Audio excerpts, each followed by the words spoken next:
Welcome to the See the People Summit. So we're putting together this fabulous summit between real women carrying their real stories across the world, here in India and everywhere, where everybody seems to have that shared challenge of making the most of this downturn, and most importantly, dealing with all the changes this entire lockdown has brought in our lives.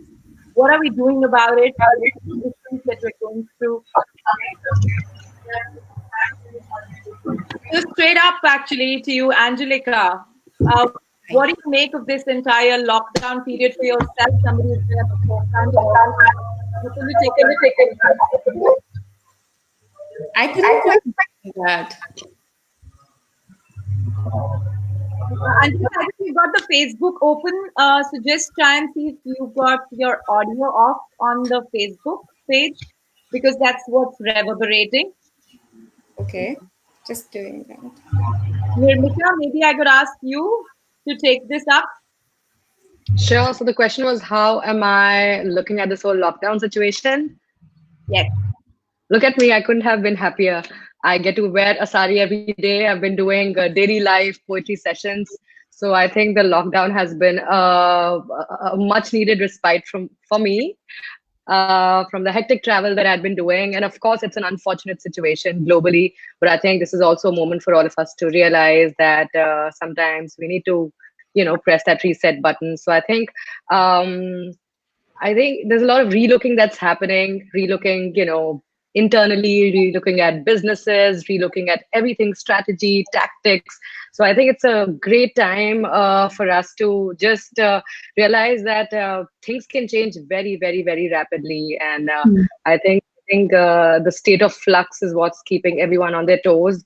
Let's see what happens from here on. But I feel that this is a moment where we've never seen such great show of strength globally. The community feeling has really tightened. I feel more tight knit with my Rolling Stone team or with my poetry community online than ever before. So it's been let me call it a blessing in disguise for me. Angelica? Yeah, so the lockdown has come at a time where I think we have been anticipating this for a while, considering the Janta curfew beforehand as well. It has come at a very good time. It is unfortunate as well that we are all locked down and we see all the migrant workers, walk the way back home. It's very sad for me in one way when you see all those people having to walk all the way back home. Also, it makes me feel that I have my privilege, and it makes me realize the privilege all the time. And I've been catching up on readings and trying to do writing whatsoever I can. So yeah, there's a lot of thoughts going on, and there's a lot of uncertainty. There is grief. I don't know. It's all a lot of feelings there. Yeah, indeed. And no, I just wanted to kind of get a sense that as women who are talking about, upskilling, thinking of productivity, thinking new ideas, like in your case, Angelica, when you look at your potential political career, are these the times when a lot is going on in your head? What are you sort of bringing all of this together for yourself, like? It's very difficult to prioritize at the moment because we feel that everything needs to be prioritized. Like I was saying, it's a lot of emotions that we have to deal with, but we also feel that this is a time to just pause for a while when everyone is working from home more or less. And we as women, we have to deal with the fact that we have housework, we have to cook, we have to clean, and then do our office work as well. So there's a lot of work happening on that front. So with our organization, all our employees, so to speak, we are like pausing a little on the work front and ensuring that the transition period, we tend to, focus more on the transition rather than working much at this point in time. So that's what we're doing. So on the productivity side, if you look in terms of work, there is lesser productivity, so to speak, but we are giving them the mental, space to deal with everything so that it's not too overwhelming for anyone. Great. So Rena, I work from home for you has been regular. It's something that Yeah. you're doing. I just perhaps some thoughts about, when we look at the millennials, when we look at the Gen Z, at this point, a little bit of this forced stay at home and more importantly, this feeling that there are challenges that are going to emerge at the other side of COVID, whether it's going to be in terms of the way we work and the way the way we think of ourselves. I mean, I think if coronavirus is a pandemic, the next one's going to be the impact of that on mental health. So, just want to know intro thoughts of your generation from you. Hmm. Okay. I think a lot of us, I mean, me and my friends, we are kind of happy. I mean, I always work from home, but everybody else, who was going out to work, they kind of okay with the fact that they are staying at home and working from home because they also feel that, they don't have to face, they feel small, small things like, every day when you go out to work, right, you face certain challenges like, okay, you know that okay someone's going to stare at you and you're going to walk, so now it's like the playing field for everybody is same, right? Everyone's working from home, so that's one thing. And for me, like life hasn't changed much because I feel like my quarantine life was kind of my actual life. And I've been working from home only. It's just that the business, how we're earning, probably that has slowed down a bit because like the brands have to come in, people have to get on for that, for us to be earning through that. But other than that, I think work and from my side, it's going the same. My life hasn't changed much, but of course, like a lot of doctors, not even doctors, I'm talking about interns. A lot of my friends who are just interning as doctors, and they feel that they're staying away from home and they are being kind of kicked out of their flats. People are not letting them in because since they are coming from high risk areas, so that's a major issue that's been happening. So, okay, I want to shift the focus of this conversation from what is happening currently to how our generations at different levels are able to grapple with such crises, right? Nirmika, the millennial woman has always been thought of this person who's, potentially somebody who's been a little less, is more entitled and less hardworking. And unfortunately, these stereotypes have existed for some time. I actually feel that it's just the opposite. The amount of stuff they're up against, they have to keep up with social, they have to keep up with digital world, they have to try and create content, have work from home, work at office, all kinds of things. I just want to know, as somebody who's interacted with so many young men and women, how do you think the mind of the millennial woman is changing, or how's it grappling with change? Wow, what a great question. Thank you, Shelly. Um, the way I would approach this would be very similar to how I approach looking at, say, the middle class. It's not a homogeneous category. The millennial woman is fragmented and, cut across so many categories. I can only speak for myself, the privileged people who have the opportunity of even doing something like what we're doing today, engaging in this dialogue, getting to, wake up all fresh and have the opportunity to be able to do this. So, but I do feel that there's a lot of resilience. There's a lot of hopefulness. There is definitely a lot of the three things that I always mention that I've noticed in a lot of millennials is hard work, hope, and hustle. Those three H's is what I feel totally sums up our generation. We're all up for a lot of hard work. I mean, look at the amount of work we put in just our socials. It takes a fair amount of time. I spend hours ensuring that I reach out to my community. And then there is hope. Yeah, hope sustains life. उम्मीद से दुनिया कायम है. आजकल प्यार से दुनिया कायम है. You can see a lot of love online also. Or hustle is the name of the game. And there's another thing, Shelly, that I've noticed, and I been a big advocate of it. I see a lot of dreamers now. I see people who are not shy of dreaming. I always call myself the biggest dreamer I know. लेकिन लोग wild सपने देखने और बहुत अच्छी बात है वो. So I feel that these are hopeful signs, very heartwarming signs, and that's what sums up our generation. Angelika, this is a perfect segue to me because I've known you only as a gutsy woman who keeps her mind out throughout on social media, and then you sort of embrace Far too much. I never think far too much. Sometimes we need people to speak their mind enough because there's so much to drive home at the point.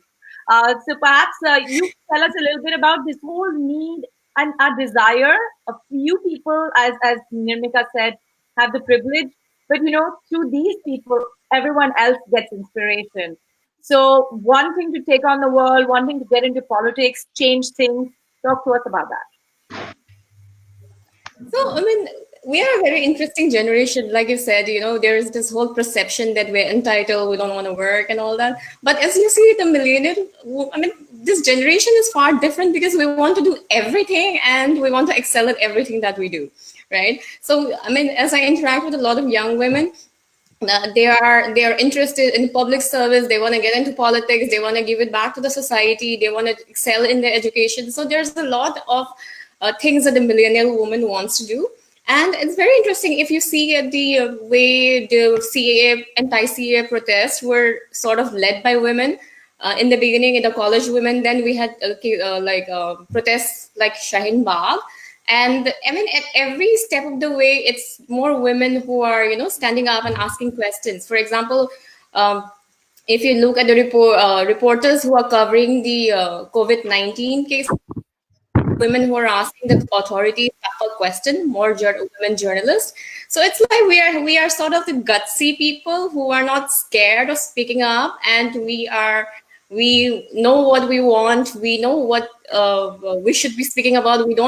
We are not scared of holding the government accountable when we have to hold them accountable. So basically, I think this generation is a lot about speaking our mind and doing what we feel needs to be done.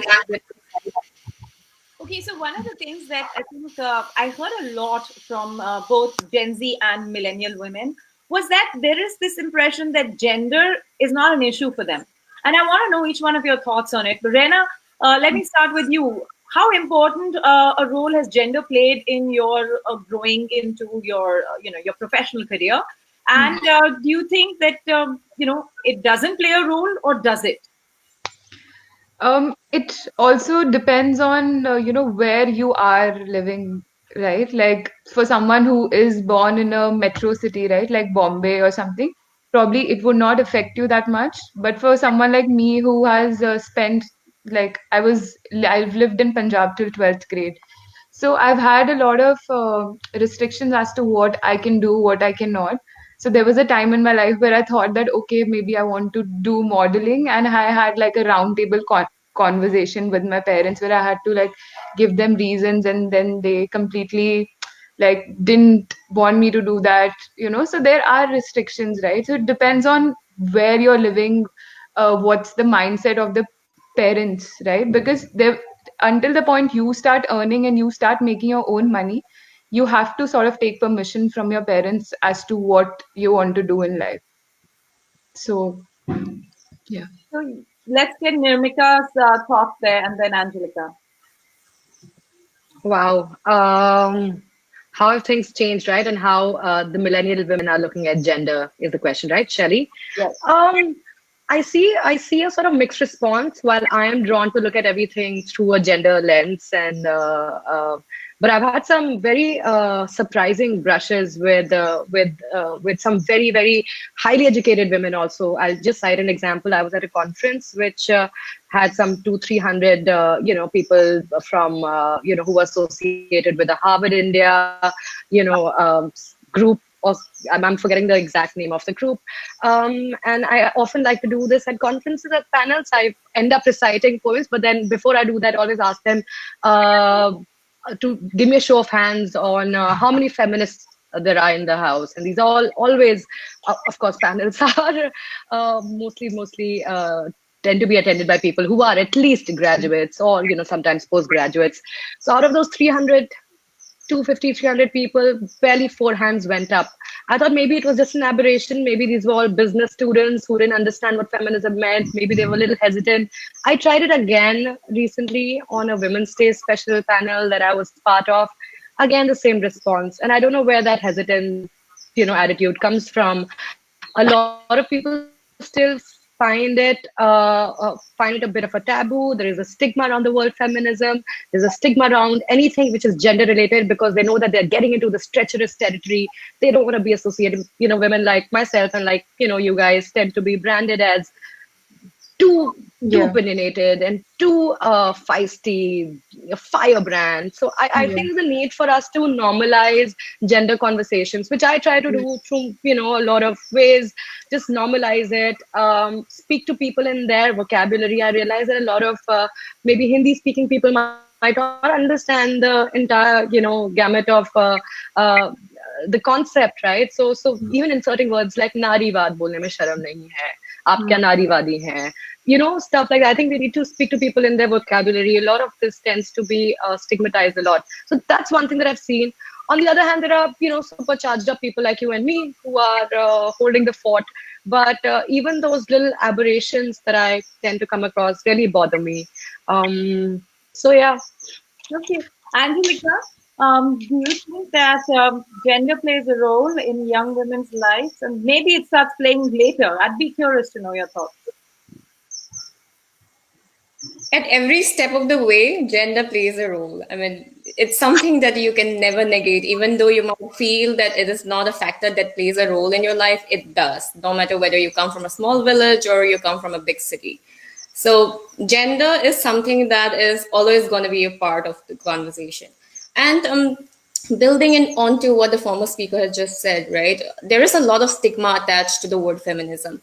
And it is really heartbreaking because these are people, these young women out there, they're like, oh, I'm all for equality, but I'm not a feminist. And Yeah. I often wonder, what do you even mean by that? Which means that there is a lot of stigma, negative connotations out there with the word attached. But also, there is a lot of people are not really aware of what the term really means.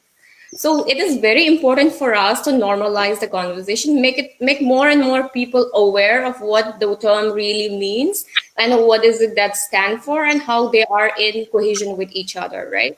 So our organization is starting this online course where we teach women what gender is, entirely free of cost, where we're talking to them how it plays a role in your life, how gender plays a role even in political life and not just in our everyday lives. So yeah, it's very important, and we really need to keep carrying on conversations like this so that more people are aware of what is the word feminism. Okay, so it's interesting because I think a lot of the conversations that we all have individually drive home similar points, but we seem to be completely misunderstood amongst each other, and even more so outside with others. Let me pick a few issues outside of feminism just for a moment. So let's say money. How do women, younger women, perceive money today? As Reina was saying, most of the time that you're with your parents, you have to kind of pretty much align yourself with their desires because they bankroll you, right? How smart have millennial and Gen Z women become with money? Do you think this whole gig economy has been a huge transition between families that have otherwise not understood it, but today women are making that a lifestyle? Rena, you want to take that first, and then I'll go around the panel. Yeah.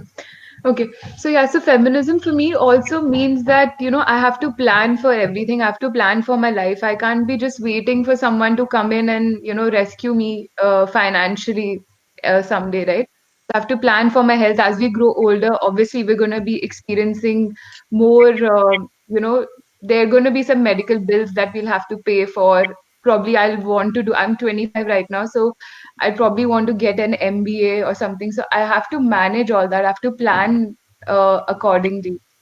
So, Shelly, what did you ask specifically? I just want to know, like, when you look at dealing with money, do you think that this is a misconception that young women are careless with Okay. money, don't care So about it? Because we're in a shared economy today, right?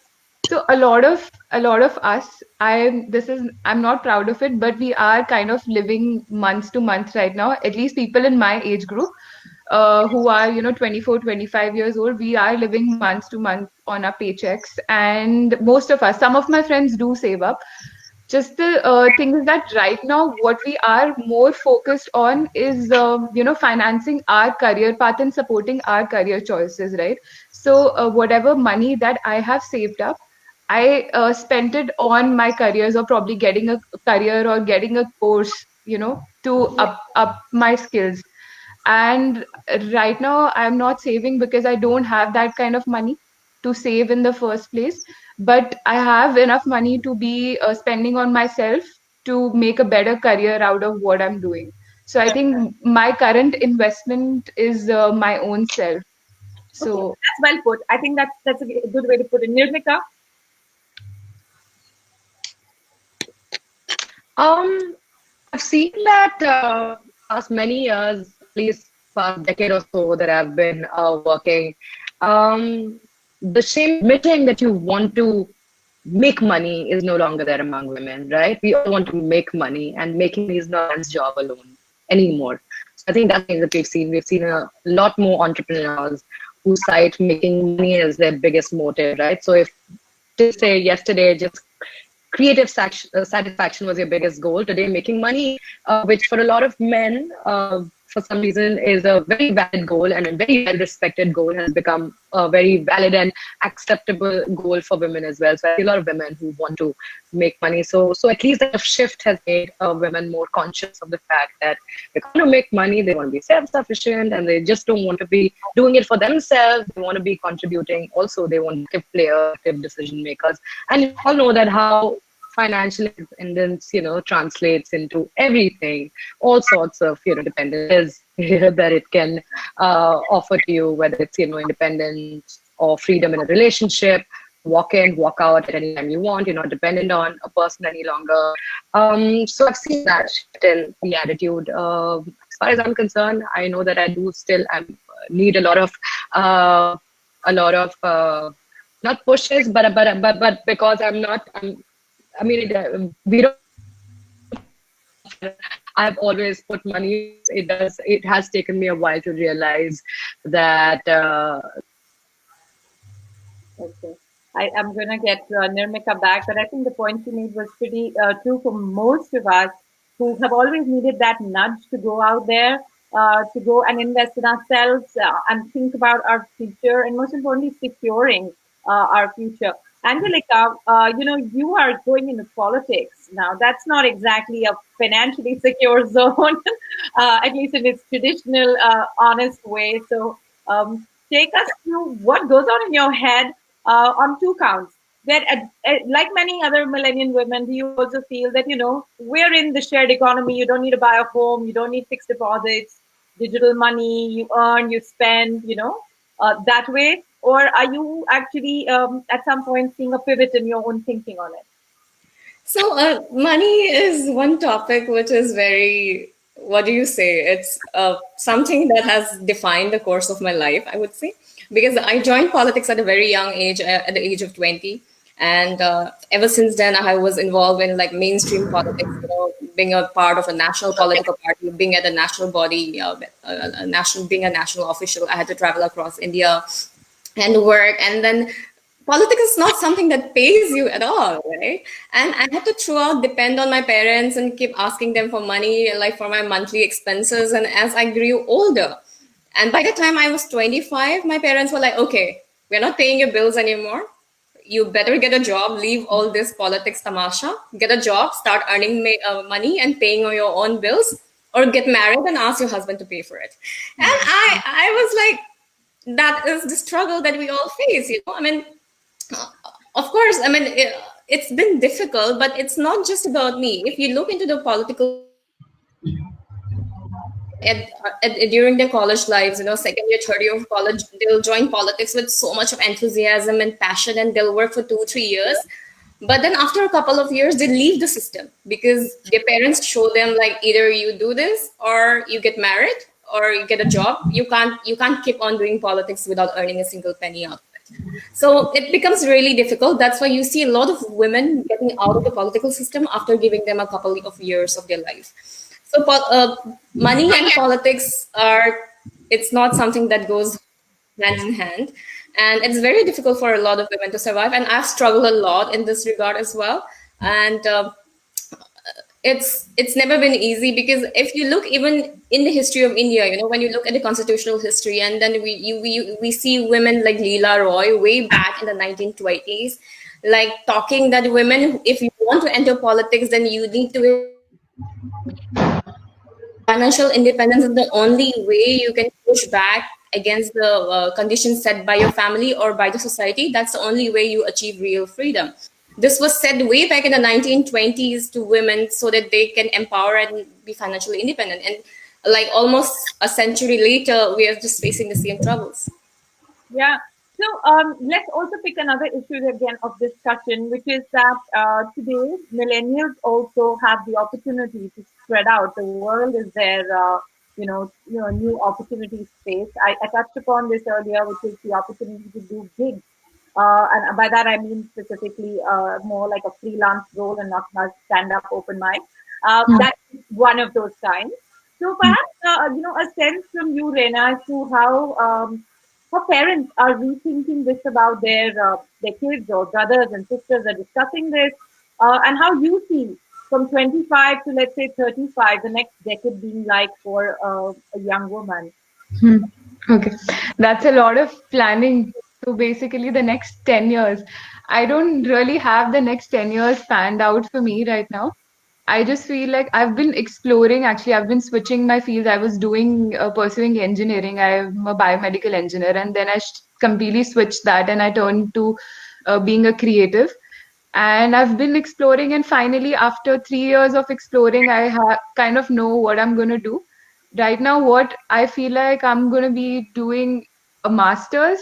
Apart from that, I really don't want to plan out every bit of it, and I want to see how my life plays out for me.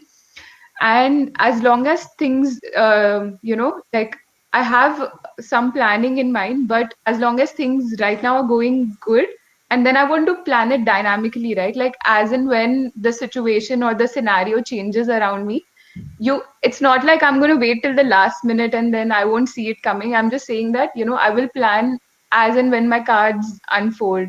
And I'm not someone who will plan for the next 10 years.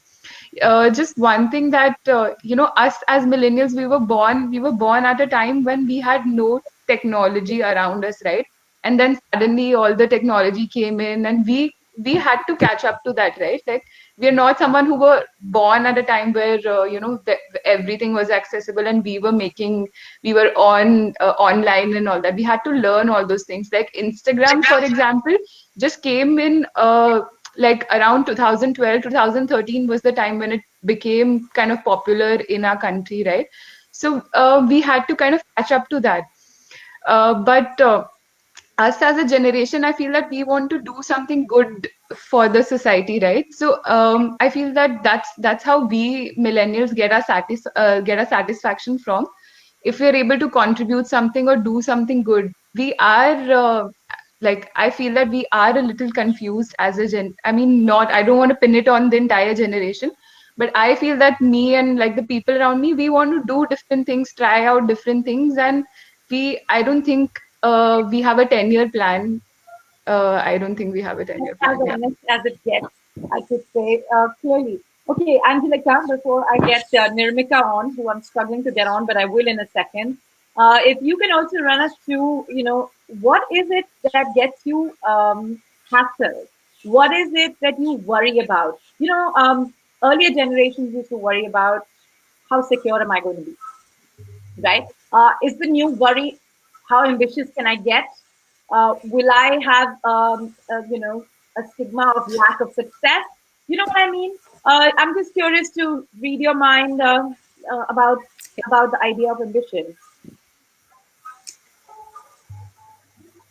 My immediate worry is how we will all survive this pandemic. But moving aside from that, um, like this thing, I'm even I feel completely agree with the previous speaker. I'm not someone who would plan for the 10 years ahead, I just go every day as it comes by. But all I'm pretty sure about is in the next 10 years, we're going to see more women leaders out there. We're going to see more women, changing the system. We are going to see more women at the decision making table and changing the world around. And we need to ensure that we have a way to achieve that, and that is what I'm focused at the moment. That's my only long-term plan. Share.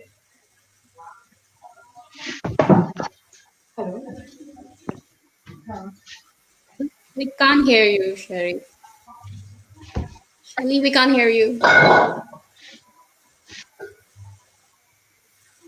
Shelly, Can't hear you're not you. audible.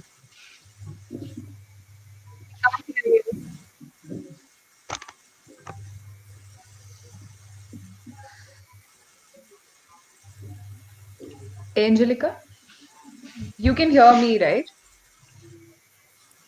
I can hear you, but I can't hear Shelly. Okay. So I think she's gonna come back online. Let's just discuss about what I she is online, I think, but I can't hear her.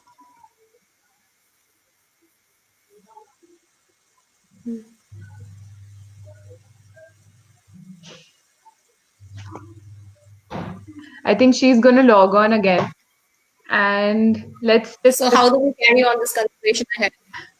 yeah. So what were you say? You were saying about that, like yeah, we were kind of talking about similar things about how we Welcome both of back, us Shelly. don't have a 10-year plan. Yeah. Oh, And Nirmika yeah, is we also want to back. try out different new things. I've been here actually all Okay, along. I welcome could back. see you guys. I could hear you guys. I've been following the conversation. Great question, Shelley. Okay, go ahead, Monica. Which one do you want to answer? I want that ambition piece really. Just want to talk about that. Oh my God, what keeps me, what worries me right now, right? Like, what are our biggest worries as people who have just so much on our plate, on our minds? Um, uh, I think the biggest concern, the biggest worry, the biggest sort of danger zone for at least me is would be not being able to accomplish all my million dreams. So if Mission Nirmika for me remains unaccomplished when I'm, I don't know, 80, 85, that would be a sore point for me. Also because I don't know, I do a bunch of creative things. I have like parallel plans for each of my creative pursuits, so I want to be able to do all of those. So just being able to accomplish all of those tasks, just be able to realize all your dreams, and of course build and leave behind a legacy. Not because you want to be celebrated or anything. You just want to leave behind a good legacy that could help women along the way. Also, I also believe that by virtue of just being women in sort of positions of power, we become accidental leaders, right? I didn't set out to become a woman representing the music industry in India, but I often see myself to be the only woman now on panels. So I think that we all need to rise to the occasion, see this as an opportunity, because there's a big shortage of role models. I feel there's a lot of shortage of inspiration. So if we can at least consider that our responsibility to keep doing whatever we can to the best of our abilities, it'll be awesome. Great. So, I want to just get one last question in from each one of you. What is the most on the edge that you have lived, and what is it that you've done with yourself to push boundaries, not in the traditional way that we all are trying to with our work, etc., but possibly push the envelope for the boundary. Who's gonna start? Nirmika, I think you should start. Well, I did that at 18. I remember, or 17. I was a singer in school. I was a singer all through my college. I was studying journalism at LSR. By day, at night, I was singing at a hotel, the Intercontinental in Nehru Place. So I remember the first time I had to tell my mom that I wanted to perform at a club, that I want to be a hotel singer. That conversation was quite something, and I was dreading it. And I told her all of 18 that, Mom, I want to sing, and kaha pe gana hai, and what is it? Like, it's a hotel, it's a club, people do this. And she's like, okay, that's cool, as long as you're safe.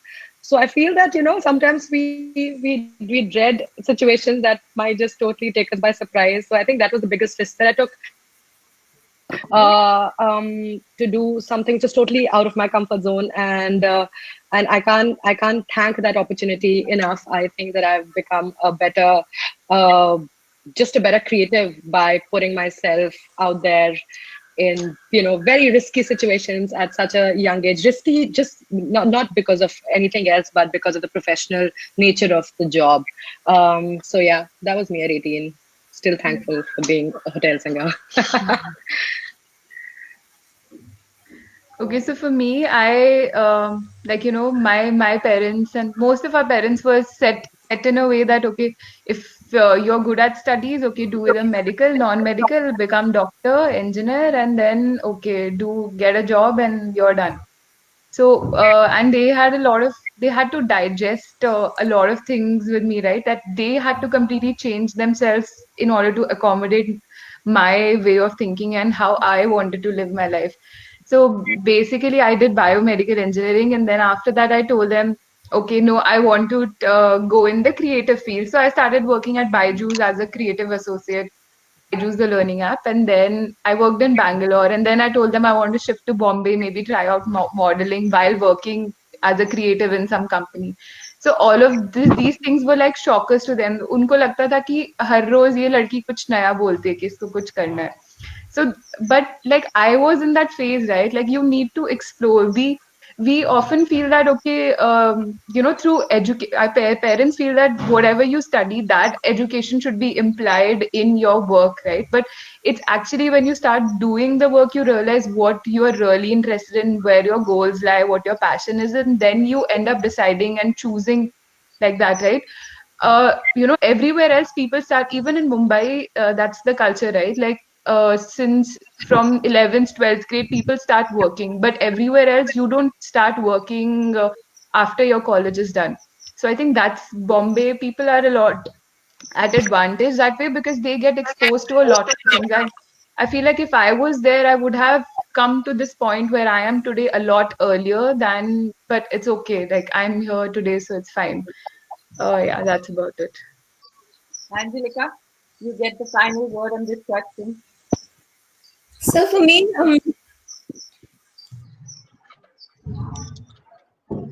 being graduated in biochemistry to law, and in law, once I entered law school, I told my parents one morning that I'm going to contest the elections here. I contested the elections, and my parents were in shock. Okay, we wanted you to be an IS officer, not a lawyer, and not a politician on top of that. So I contested the election. I won it. Then I remained in politics. Till the age of 25. At the 25, I told my parents, okay, now I'm going to contest for elections. I want to be an MLA. I started working on the ground, preparing for my MLA elections. Unfortunately, my political party didn't give me the nomination. So, and then at that moment, I was like, okay, I'm going to pause everything for a while. And despite coming so far ahead in politics, I paused it and I left India. I went for my higher studies, for my master's degree in public policy, and then came back, and now I run an organization where we're going to train and the way has been something that has shocked and surprised my parents, and they're like now trying to figure me out at all. So even that's what has been happening in my life, and I'm just going to keep surprising them, I think. Yeah. Sure. Monica, you know what? We can't let go of you without you singing a little bit for us. Yeah, please, Nirmika, sing. Sing नहीं, मैं कविता सुनाऊंगी आपको. Wow. You guys can hear me, right? Am I audible enough? Yes, you are. Okay, cool. So millennial women पर है और okay. Can you guys hear me? Oh damn. Okay, sorry. I could only see myself, but I am audible, right? Okay, perfect. So thank you so much, Shelly. Thank you so much, the people. Thank you, Colors. Thank you, Bolna Banta Hai, because in these, disturbing times, you are putting this beautiful initiative together, और आपने हमको मौका दिया एक दूसरे से बातचीत करने का. अगर आपको मेरी पसंद है तो आप रोज 5 बजे आए मेरे इंस्टाग्राम पर, फेसबुक पर, तो आप और सुन सकते हैं. लेकिन आज जो कविता मैं आपको सुनाऊंगी, Shadi, you can hear me, right? Just don't be not online when I'm doing this. I can only see myself, but on the screen. Maybe you expanded the screen. Yes, you are there. Hello? Okay. Okay, perfect.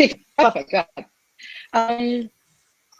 So we're also imagining a new future for for ourselves, for the world. So this one is called कुछ ऐसे बदले दुनिया.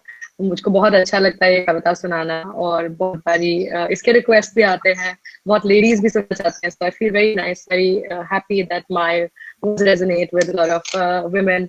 तो कुछ ऐसे बदले दुनिया, कुछ ऐसे बदले दुनिया कि उसकी पतली कमर को देख मैं जल ना जाऊं. आजकल बॉडी पॉजिटिविटी का समय है. People are talking about how the way we look, the way our bodies are just don't matter. So please don't focus on that. Focus on our talents. तो कुछ ऐसे बदले दुनिया कि उसकी पतली को देख मैं जल ना जाऊं, जलूं तो केवल उसकी कलाकारी से. कुछ ऐसे बदले दुनिया कि उसकी सुडौल टांगों देख मैं उखड़ ना जाऊं, उखड़ूं तो केवल उसके स्वाभिमान से. उसूल बड़े बेढंगी हैं. अब पता नहीं किसने उसूल बनाए हैं, लेकिन ऐसे हमको भी कहते हैं. उसूल बड़े बेढंगी हैं, औरतें औरतों से जलती हैं. बहुत सारे लोग ये बोलते हैं, मुझे नहीं लगता. हमेशा मैं बोलती हूँ, मुझे सबसे ज्यादा प्यार औरतों से मिलता है, and I feel most at home among the company of women. तो कुछ ऐसे दुनिया की तो केवल उसकी कलाकारी से. कुछ ऐसे बदले दुनिया कि उसकी टांगों को देख मैं उखड़ ना जाऊं, उखड़ूं तो केवल उसके स्वाभिमान से. उसूल बड़े बेढंगी हैं, औरतें औरतों से जलती हैं. उसूल बड़े बेढंगी हैं, औरतें औरतों से जलती हैं. ज्ञान गया भाड़ में, यहाँ सूरत से तरक्की नपती है. ज्ञान गया भाड़ में, यहाँ सूरत से तरक्की नपती है. कुछ ऐसे बना कि वो और मैं एक जाए. आजकल सब एक हो ही रहे हैं. कुछ ऐसे बदले दुनिया कि वो और मैं एक हो जाएं. कुछ ऐसे बदले दुनिया कि मेरी कला मेरी सूरत बन जाए. So that's the message. May our talents become our one true identity. So thank you so much. Thank you so much, Sherry. Thanks, Andrika. It is absolutely amazing to have you all talk about things that we think about, things our friends, family think about, and I think what I truly appreciate is this brutal honesty with which you three talk about ambition, your own challenges, the ability to fall and rise. We need that. So whoever, if there was one word to use for the millennial woman or the Gen Z woman, it's gutsy, because she's out there wanting to do what she can. Thank you very much for joining us, and stay in touch through the summit over this weekend. Yay. Yes. Bye. Thank you. Sure. Thank you so much. Thank you.